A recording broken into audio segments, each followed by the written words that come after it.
Hey, what's up guys? Got an exciting one today. Every day that we get closer to WWDC and Apple's September launch, we learn more and more regarding these products. iOS 13 is probably the most exciting thing in your near future, and then of course the 2019 iPhones. So let's get into it, and I wanted to start with Mark Gurman's report regarding the 2019 iPhone lineup. So this is more of like a recap of everything that's going to happen and not going to happen, and I know you've heard it all before, but this is him basically bringing it all together for you. Now, first thing that Mark Gurman confirms is that we will not be seeing a redesign, a major redesign of the iPhone this year. So that rounded edge design that we've kept since the iPhone 10 is here to stay, and we will not be seeing a refresh into that iPad boxy look, which I wish they would do. And hopefully with the 2020 iPhones, we have a little spurt of hope there. Otherwise, that's staying for the 2019 iPhones. Of course, most of the changes are happening with the lenses. Now, he does confirm by this mold leak here that the 2019 iPhone lineup will indeed be changing in the lens department.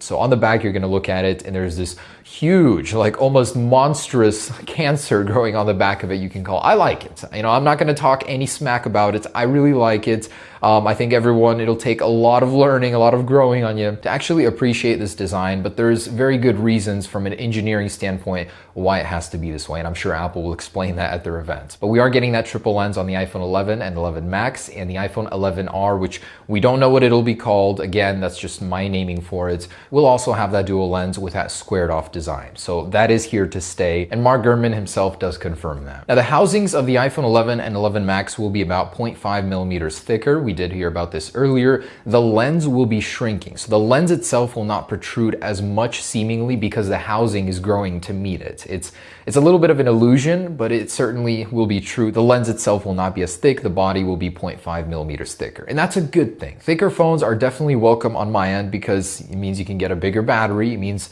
that Apple has more room to put some features and other things inside of the iPhone instead of, just sacrificing things for a thinner frame, which doesn't make any sense. Now, he also goes into detail regarding those cameras and their functions. So on the 11 and 11 Max, he says that those cameras will be responsible for an ultra wide frame, and as a result, you'll get increased zoom as well.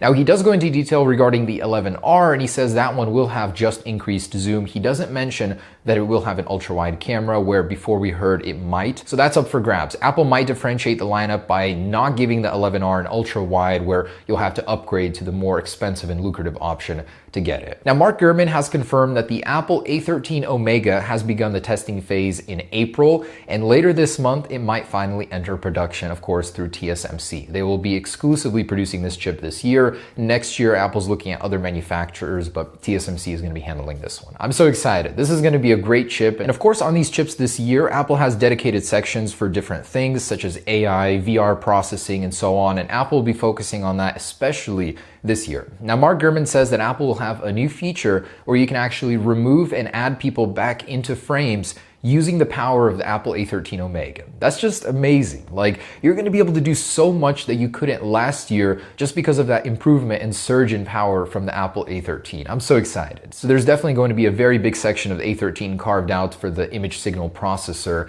and I'm very curious about what Apple's going to do, but so far we know they're doing a lot with the camera features. Mark Gurman confirms that you will be able to charge your AirPods 2 on the back of your iPhone 11, so that reverse wireless charging is happening, and it's going to start with AirPods 2. Eventually, we'll see AirPods 3, and that's supposed to happen late 2019, early 2020. We'll definitely get into that later, but right now, at least Apple's adding this. And Mark Gurman does confirm that Apple is extending its in-house chip design to both Macs and modems. So we did know about this, but it's good to hear it from a person that knows what he's talking about. Apple is certainly working on modems. There's no debate regarding that, and they are working on Mac chips as well. Eventually, they're going to transition away from Intel's chips and go straight into ARM. That's going to be a very, very interesting transition, kind of like the PowerPC days, but I'm sure they're going to trump Intel in every single way. Okay, now we actually have the entire color scheme for the iPhone 11R. Mac Takara has made it clear that Apple will be replacing two colors with two other colors. So the new arrivals are lavender and that green we've been hearing so much about. It's going to be a lime green, says Max Weinbach, so I'm tying that in there.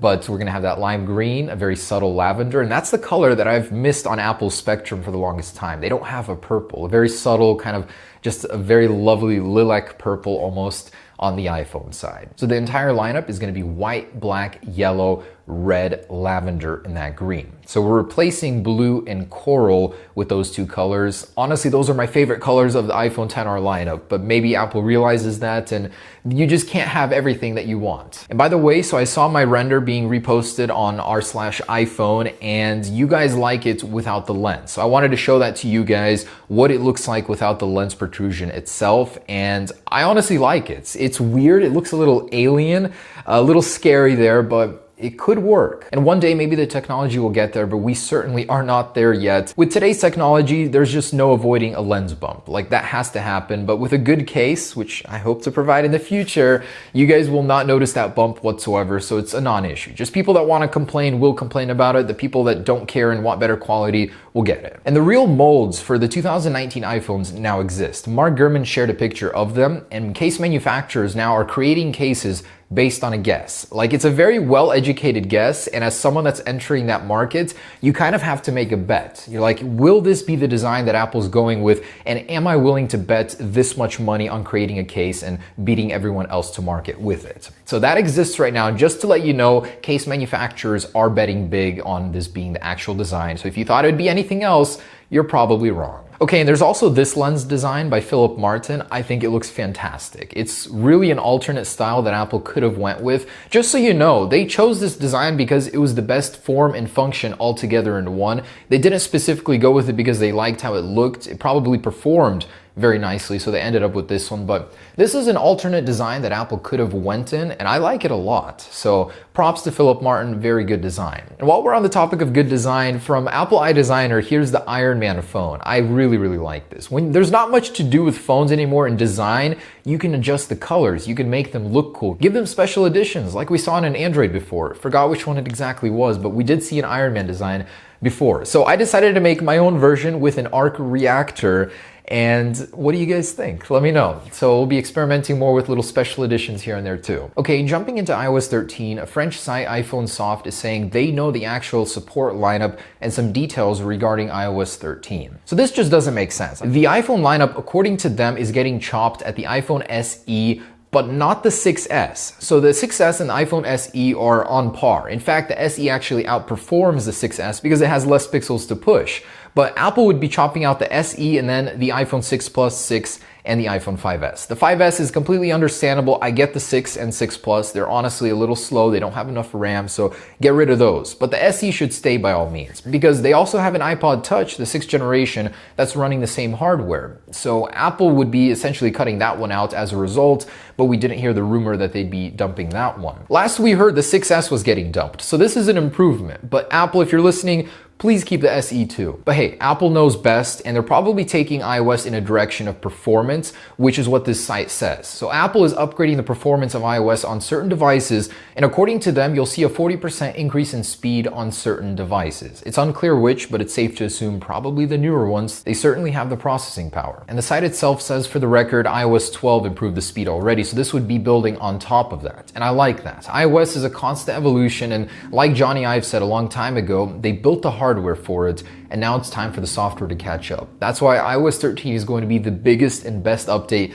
to iOS ever. And the way it seems with the iOS 13 features we've heard of, Apple is giving us everything at once. They're making up for all that lost time, and I love it. Now the iPad support looks a little better. The iPhone support with the SE being dropped looks grim, but the iPad is just losing the iPad Mini 2 and the first generation iPad Air, which is not that big of a deal. They're still supporting so many iPads here. So safe to assume if you have a relatively newish iPad, you're getting the latest and greatest. And the way we see it on iPad is Apple likes to share the interface with all devices, the no home button support. Every iPad gets that. It would only be fair for the iPhone to get that as well, but at least the iPads get sort of the same UI.